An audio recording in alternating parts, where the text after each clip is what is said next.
ప్రారంభించడానికి దేవుడు వాడుకుంటున్నారు. ఇవన్నీ కూడా వెళ్దాం సెకండ్ సెషన్లో. మరి ముఖ్యంగా ఆన్లైన్ ప్రేయర్ అంటే ఎక్కువగా ప్రార్థనలో పెడుతున్నాం. ఈరోజు మనం ముఖ్యంగా గడపవలసిన ప్రార్థనలో గడపవలసిన విషయం ఏంటంటే మరి ఛత్తీస్గఢ్ గురించి మనం ఆల్రెడీ అక్కడ సంఘాన్ని ప్రారంభించిన దేవుని కృపను బట్టి ఇక్కడ పైన ఇక్కడ క్లాస్ ఏమన్నా క్లాస్ పెట్టలేదంటే మనం పెడితే వచ్చేస్తాం. మరి ఏమన్నా బయటకి పెట్టాల్సింది కదా.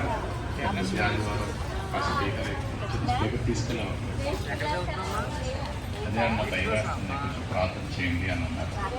కాబట్టి మరి ఆ ఛత్తీస్గఢ్లో ఉన్న క్రైస్తవ సంఘాలన్నిటికీ దేవుడు తన యొక్క రక్షణ, తన కాపుదల ఇవ్వాలని, మరి ముఖ్యంగా సంఘ విశ్వాసులకు, సంఘ సేవకులకు, మిషనరీస్కి దేవుని యొక్క సంరక్షణ ఇవ్వాలని ప్రార్థన చేద్దాం.